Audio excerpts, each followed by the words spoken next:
코스피 5천은 연기금이 밀어올린 인위적 랠리일까요? 아니면 실적과 제도 기대가 만든 재평가일까요? 오늘은 감정이나 프레임이 아니라 수급과 실적, 정책 흐름을 쪼개서 근거만으로 판단해 보겠습니다. 최근 공개된 흐름을 종합하면 연기금이 코스피를 의도적으로 끌어올렸다고 단정하기는 어렵습니다. 시장을 움직인 핵심 동력은 대형 반도체의 실적 기대와 주주 환원과 지배구조 개선 같은 코리아 디스카운트 완화 기대입니다. 수급은 그 위에 얹히는 결과로 보는 쪽이 더 자연스럽고 앞으로도 방향을 가르는 건 연기금이 아니라 실적 상향이 이어지느냐, 정책이 실제로 실행되느냐가 될 가능성이 큽니다. 먼저 코스피 5천이라는 숫자는 상징성이 큰 만큼 오해가 섞이기 쉽습니다. 장중으로 5천선을 돌파하는 순간은 강한 심리적 신호지만 중요한 건 그 레벨이 어떻게 허용됐는지입니다. 즉, 누가 어떤 규모로 샀는지, 그때 기업 실적 전망이 실제로 올라갔는지, 정책 변화가 투자자 기대를 얼마나 바꿨는지를 같이 봐야 합니다. 한 번의 숫자보다 그 숫자를 지탱하는 구조가 핵심입니다. 수급을 볼 때 가장 먼저 해야 할 일은 주체를 정확히 나누는 겁니다. 흔히 기관이 샀다고 하면 연기금으로 바로 연결되는데 기관에는 금융투자, 투신, 보험, 연기금 등 다양한 주체가 섞여 있습니다. 최근 구간에서 관찰되는 전형적인 패턴은 외국인과 기관이 함께 사는 날이 많고 개인이 차익 실현으로 대응하는 장면입니다. 그래서 기관 매수라는 표현만으로 연기금 동원이라고 결론 내리면 논리적 점프가 됩니다. 오히려 연기금은 지수를 끌어올리는 엔진이 아니라 특정 구간에서는 상승을 누를 수 있는 브레이크가 되기도 합니다. 국민연금처럼 큰 자금은 자산 배분 규칙에 따라 비중이 커지면 되돌리는 리밸런싱이 발생할 수 있는데 지수가 급등하면 국내 주식 비중이 목표 구간을 넘어서며 매도 압력으로 이어질 수 있습니다. 그래서 연기금이 지수를 올리기 위해 무조건 매수한다고 보기보다 규칙 때문에 어떤 때는 매도 쪽으로 기울 수 있다는 점을 같이 봐야 합니다. 그럼에도 동원이라는 말이 나오는 이유는 상징성과 정치적 해석이 결합되기 때문입니다. 코스피 5천 같은 목표 수치가 성과 지표처럼 언급되면 시장에서는 정책 수단으로 밀어붙였다는 의심이 생깁니다. 하지만 의심이 사실이 되려면 연기금이 그 시점에 얼마나 순매수했는지, 어떤 규칙 변경이나 지침 변화가 있었는지 같은 직접 증거가 있어야 합니다. 프레임은 빠르게 퍼지지만 데이터는 냉정하게 확인해야 합니다. 이번 상승을 설명하는데 가장 큰 비중을 차지하는 건 실적 사이클입니다. 특히 지수에서 비중이 큰 대형 반도체가 강하면 코스피 레벨은 생각보다 빠르게 올라갑니다. 인공지능 확산으로 고대 역폭 메모리 같은 고부가 메모리 수요 기대가 커지면 실적 전망이 상향되면서 주가가 당겨지고 그 결과 지수도 함께 상승합니다. 이 구조에서는 특정 수급 주체가 억지로 밀지 않아도 실적 기대만으로도 레벨이 재평가될 수 있습니다. 두 번째 축은 코리아 디스카운트 완화 기대입니다. 한국 시장이 낮은 평가를 받아온 이유로 지배구조와 주주 환원이 자주 거론돼 왔고 최근에는 자사주 소각이나 배당 확대, 이사회 독립성 같은 변화 기대가 투자자 심리를 움직였습니다. 다만 여기서 중요한 건 기대가 아니라 실행입니다. 정책이 실제 제도로 굳어지고 기업 행동이 바뀌면 재평가가 지속되지만 속도가 늦거나 강도가 약하면 기대가 빠르게 식을 수 있습니다. 이제 리스크를 보겠습니다. 첫째는 쏠림입니다. 지수 상승이 반도체 등 일부 대형주에 집중될수록 기대가 꺾일 때 조정이 커질 수 있습니다. 둘째는 과열입니다. 단기 급등 구간에서 레버리지 자금이 늘면 작은 충격에도 변동성이 확대됩니다.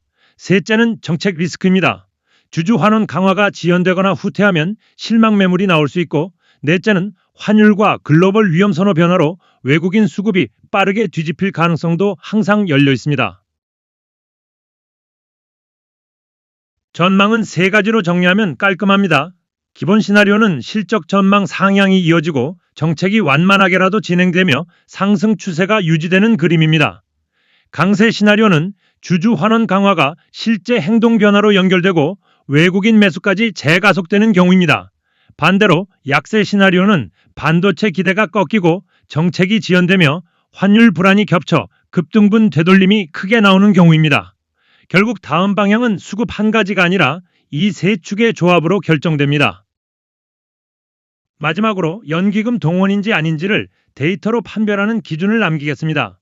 첫째, 연기금 순매수 규모가 지수 급등 구간과 함께 움직였는지 확인해야 합니다. 둘째, 국내 주식 비중 목표나 허용 밴드 같은 규칙 변화가 공식적으로 있었는지를 봐야 합니다. 셋째, 기관을 세부 주체로 쪼개서 실제 주도 세력이 연기금인지 금융투자인지 외국인인지 분리해야 합니다. 이 세 가지가 충족되지 않으면 동원이라는 결론은 주장에 머물 가능성이 큽니다. 코스피 5천은 연기금이 밀어올린 인위적 랠리일까요? 아니면 실적과 제도 기대가 만든 재평가일까요? 오늘은 감정이나 프레임이 아니라 수급과 실적, 정책 흐름을 쪼개서 근거만으로 판단해 보겠습니다. 최근 공개된 흐름을 종합하면 연기금이 코스피를 의도적으로 끌어올렸다고 단정하기는 어렵습니다. 시장을 움직인 핵심 동력은 대형 반도체의 실적 기대와 주주 환원과 지배구조 개선 같은 코리아 디스카운트 완화 기대입니다. 수급은 그 위에 얹히는 결과로 보는 쪽이 더 자연스럽고 앞으로도 방향을 가르는 건 연기금이 아니라 실적 상향이 이어지느냐, 정책이 실제로 실행되느냐가 될 가능성이 큽니다. 먼저 코스피 5천이라는 숫자는 상징성이 큰 만큼 오해가 섞이기 쉽습니다. 장중으로 5천선을 돌파하는 순간은 강한 심리적 신호지만 중요한 건 그 레벨이 어떻게 허용됐는지입니다. 즉, 누가 어떤 규모로 샀는지, 그때 기업 실적 전망이 실제로 올라갔는지, 정책 변화가 투자자 기대를 얼마나 바꿨는지를 같이 봐야 합니다. 한 번의 숫자보다 그 숫자를 지탱하는 구조가 핵심입니다. 수급을 볼 때 가장 먼저 해야 할 일은 주체를 정확히 나누는 겁니다. 흔히 기관이 샀다고 하면 연기금으로 바로 연결되는데 기관에는 금융투자, 투신, 보험, 연기금 등 다양한 주체가 섞여 있습니다. 최근 구간에서 관찰되는 전형적인 패턴은 외국인과 기관이 함께 사는 날이 많고 개인이 차익 실현으로 대응하는 장면입니다. 그래서 기관 매수라는 표현만으로 연기금 동원이라고 결론 내리면 논리적 점프가 됩니다.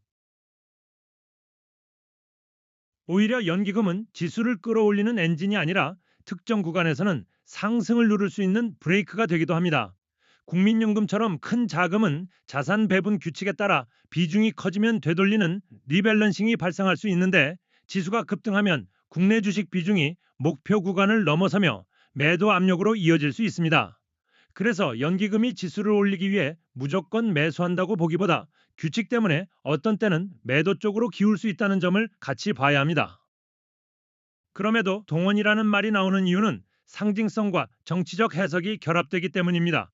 코스피 5천 같은 목표 수치가 성과 지표처럼 언급되면 시장에서는 정책 수단으로 밀어붙였다는 의심이 생깁니다. 하지만 의심이 사실이 되려면 연기금이 그 시점에 얼마나 순매수했는지, 어떤 규칙 변경이나 지침 변화가 있었는지 같은 직접 증거가 있어야 합니다. 프레임은 빠르게 퍼지지만 데이터는 냉정하게 확인해야 합니다. 이번 상승을 설명하는데 가장 큰 비중을 차지하는 건 실적 사이클입니다. 특히 지수에서 비중이 큰 대형 반도체가 강하면 코스피 레벨은 생각보다 빠르게 올라갑니다. 인공지능 확산으로 고대 역폭 메모리 같은 고부가 메모리 수요 기대가 커지면 실적 전망이 상향되면서 주가가 당겨지고 그 결과 지수도 함께 상승합니다. 이 구조에서는 특정 수급 주체가 억지로 밀지 않아도 실적 기대만으로도 레벨이 재평가될 수 있습니다. 두 번째 축은 코리아 디스카운트 완화 기대입니다. 한국 시장이 낮은 평가를 받아온 이후로 지배 구조와 주주 환원이 자주 거론돼 왔고 최근에는 자사주 소각이나 배당 확대, 이사회 독립성 같은 변화 기대가 투자자 심리를 움직였습니다. 다만 여기서 중요한 건 기대가 아니라 실행입니다. 정책이 실제 제도로 굳어지고 기업 행동이 바뀌면 재평가가 지속되지만 속도가 늦거나 강도가 약하면 기대가 빠르게 식을 수 있습니다. 이제 리스크를 보겠습니다. 첫째는 쏠림입니다. 지수 상승이 반도체 등 일부 대형주에 집중될수록 기대가 꺾일 때 조정이 커질 수 있습니다. 둘째는 과열입니다. 단기 급등 구간에서 레버리지 자금이 늘면 작은 충격에도 변동성이 확대됩니다. 셋째는 정책 리스크입니다. 주주 환원 강화가 지연되거나 후퇴하면 실망 매물이 나올 수 있고, 넷째는 환율과 글로벌 위험 선호 변화로 외국인 수급이 빠르게 뒤집힐 가능성도 항상 열려 있습니다. 전망은 세 가지로 정리하면 깔끔합니다. 기본 시나리오는 실적 전망 상향이 이어지고 정책이 완만하게라도 진행되며 상승 추세가 유지되는 그림입니다. 강세 시나리오는 주주 환원 강화가 실제 행동 변화로 연결되고 외국인 매수까지 재가속되는 경우입니다. 반대로 약세 시나리오는 반도체 기대가 꺾이고 정책이 지연되며 환율 불안이 겹쳐 급등분 되돌림이 크게 나오는 경우입니다. 결국 다음 방향은 수급 한 가지가 아니라 이 세 축의 조합으로 결정됩니다.